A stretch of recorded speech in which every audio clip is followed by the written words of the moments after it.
नमस्कार। मंथन क्लासेस में आप सभी बच्चों का स्वागत है। बच्चों, आज हम पढ़ेंगे बुद्धिमान मंडूकहा अष्टम पाठ का संपूर्ण अभ्यास कार्य इस वीडियो में करेंगे। तो आइए शुरू करते हैं। सबसे पहला क्वेश्चन है आपका मौखिकम। अधो प्रदत्तानि वाक्यानि शुद्धम अशुद्धम व वदत। नीचे दिए वाक्य शुद्ध है अथवा अशुद्ध बताइए। तो पहला क्वेश्चन है, जलाशय केवल 2 मत्स्यो वसतः स्म।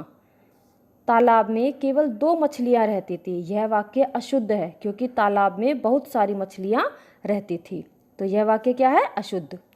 शतबुद्धिहा सहस्रबुद्धिश्च 2 मत्स्यो आस्ताम। यह वाक्य शुद्ध है क्योंकि कहानी में 2 मछलियों का नाम बताया गया है। एक बुद्धिहा एकस्य मंडूकस्य नाम आसीत। एक मेढक एक बुद्धि नाम का था। तो यह वाक्य भी शुद्ध है। मंडूकहा बुद्धिमान आसीत। यह वाक्य भी शुद्ध है क्योंकि मेंढक जो था वो बुद्धिमान था। उसने अपनी बुद्धिमानी से तालाब को छोड़कर दूसरे तालाब में चला गया, इसलिए उसकी जान बच गई। मत्स्यो धीवरेषु विश्वासः न आसीत। मछलियों को मछुआरों पर विश्वास नहीं था। तो यह वाक्य क्या है? अशुद्ध। अब है आगे क्वेश्चन लिखितम, यानी कि आपको ये ऊपर मौखिकम दिया गया था। आपको क्लास में टीचर्स क्वेश्चन पूछेंगे तो उसका आपको आंसर देना है मौखिक ओरल में। अब है लिखितम। अपनी नोटबुक में ये वर्क आपको करना है। उचितम विकल्पम चित्वा उत्तरम यच्छत। उचित विकल्प चुनकर उत्तर दीजिए। तो पहला प्रश्न है, इसमें आपको 3 ऑप्शन दिए हैं, इसमें से केवल एक ठीक है, तो उस पर आपको राइट का टिक लगाना है। मंडूकस्य नाम किम आसीत। मेढक का क्या नाम था? तो मेढक का क्या नाम था? एक बुद्धिया। तो हम इस पर राइट का चिन्ह लगा देंगे, राइट लगा देंगे। ततः किमत्र करणीयम पलायनम अवस्थानम का। एतत् कहा उक्तवान। क्या करना चाहिए? हमें भाग जाना चाहिए या यहीं ठहरना चाहिए? यह किसने कहा? एक बुद्धि ने। किससे पूछा था? शतबुद्धि शास्त्र बुद्धि से पूछा कि जब धीवरों की बातें सुनते हैं तो अब हमें क्या करना चाहिए? हमें यहाँ से भाग जाना चाहिए या ठहरना चाहिए? तो ये कौन कहता है? एक बुद्धि। मंडूकहा रात्रौ एव कुत्रः गता। जो मेढक था वो रात को कहाँ चला गया? अन्य जलाशय में चला गया। अन्य माने दूसरे, जलाशय माने तालाब में। ठीक है, तो यहाँ पर हम राइट लगा देंगे। शतबुद्धिः सहस्रबुद्धिश्च कुत्र पतितौ द्रुतौ च। शीर्षि। त्रिषु मित्रेषु कस्य बुद्धिः सर्वोत्तमा। तीनों मित्रों में किसकी बुद्धि सर्वोत्तम थी? एक बुद्धि की। जो मेढक था उसकी बुद्धि सर्वोत्तम थी क्योंकि उसने अपनी जान बचा ली थी। पूर्ण वाक्येन उत्तरत। पूर्ण वाक्य में उत्तर दीजिए। तो पहला प्रश्न है, जलाशय के निवसन्ति स्म। जलाशय में कौन कौन रहते थे? तो इसमें उत्तर आएगा, जलाशय मत्स्यः कूर्मः मंडूकः कर्कटादीन् च जलचराः निवसन्ति स्म। एकः धीवरः किम् अवदत्। धीवरः अवदत्, अस्मिन् जलाशये बहवः मीनाः सन्ति। इस जलाशय में बहुत सारी मछलियाँ हैं। अब अगला प्रश्न आएगा, धीवराणां वार्ता श्रुत्वा एक बुद्धि किम् अवदत्। उत्तर है, एक बुद्धि अवदत् ततः किमत्र करणीयम पलायनम अवस्थानम च। एक बुद्धि कहता है कि हमें क्या करना चाहिए? ठहरना चाहिए या पलायनम माने भाग जाना चाहिए। धीवराः प्रभाते कान कान गृहीतवान। धीवराः, धीवरान मछुआरों ने मत्स्यान कूर्मानी मंडूकान कर्कटादीन च जलचरान गृहीतवान। शतबुद्धिः सहस्रबुद्धिः च धीवरस्य कुत्र कुत्र आस्थाम। शतबुद्धि धीवरस्य मस्तके वर्तते, सहस्रबुद्धि तस्य हस्ते लंबते च। अब अगला क्वेश्चन देखिए, वाक्यानि शुद्धम अशुद्धम वा। कौन सा वाक्य शुद्ध है और कौन सा वाक्य अशुद्ध है बताइए।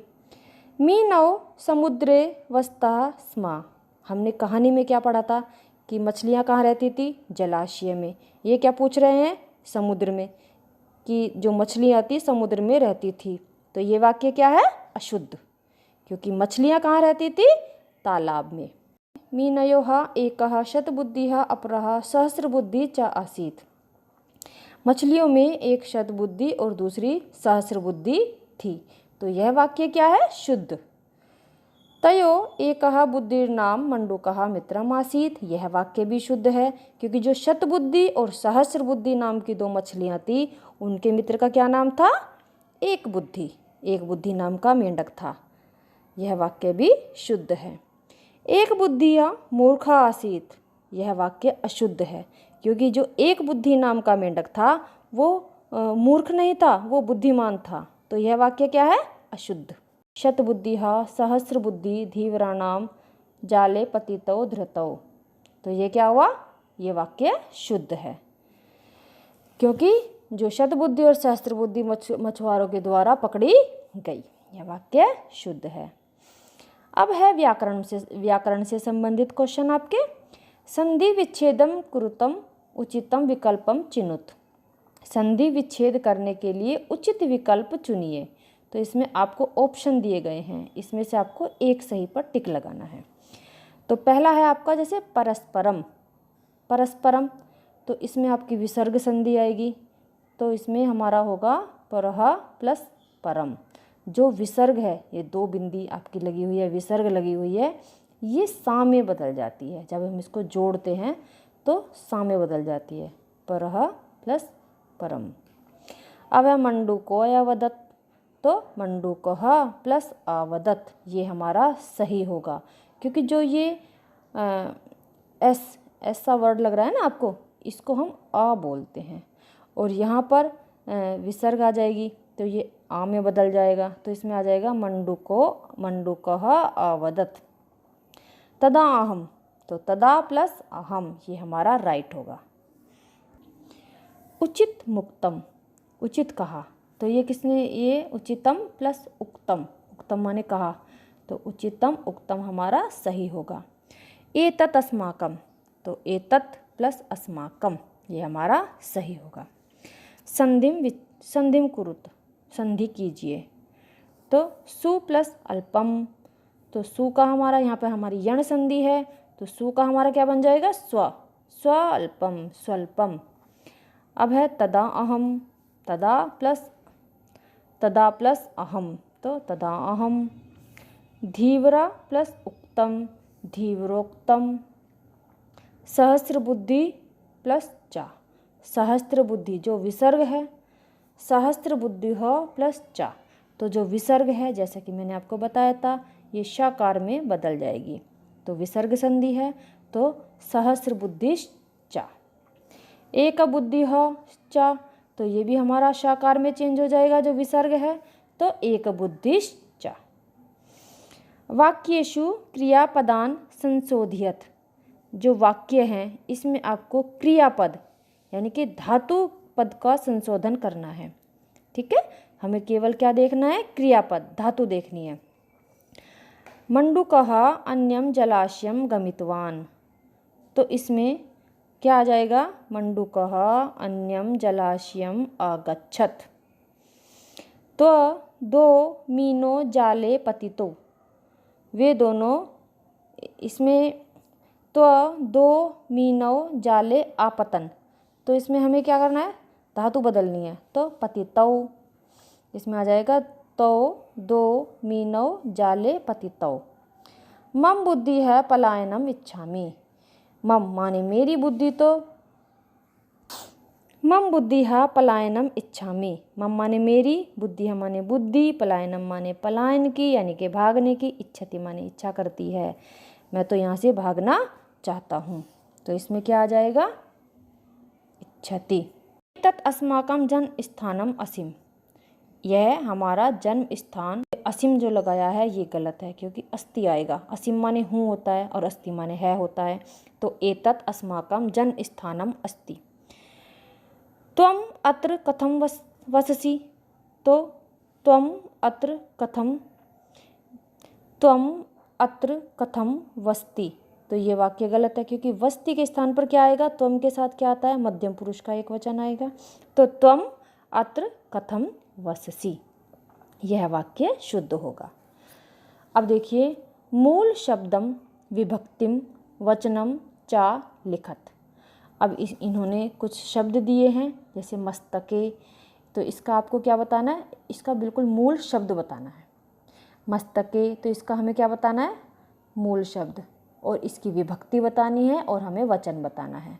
तो मस्तके में इसका मूल शब्द क्या होगा, मस्तक में, मस्तके, इसमें कौन सी विभक्ति है, सप्तमी विभक्ति, और वचन कौन सा है, एक वचन। धीवरस्य, मछुआरों का, तो इसमें मूल शब्द है धीवर, यानी कि मछुआरे, मछुआरा, धीवर, धीवर माने मछुआरा होता है। और इसमें विभक्ति कौन सी है, षष्ठी विभक्ति, और वचन कौन सा है, एक वचन। भार्याया, भार्या, भार्या माने पत्नी, भार्याया माने पत्नी के साथ, तो इसमें विभक्ति कौन सी है, तृतीय विभक्ति है, और वचन कौन सा है, एक वचन। मत्स्यान, मूल शब्द कौन सा है, मत्स्य, और विभक्ति द्वितीय विभक्ति, और बहुवचन कौन सा है, ये गलत बोल रही हूँ, मत्स्यान, मत्स्यान, इसमें मूल शब्द कौन सा है, मत्स्य, और विभक्ति द्वितीय विभक्ति, और वचन बहुवचन।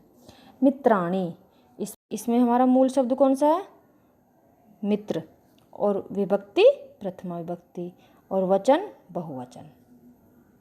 तो बच्चों, आज की वीडियो में इतना ही। अगली वीडियो में मिलते हैं। धन्यवाद।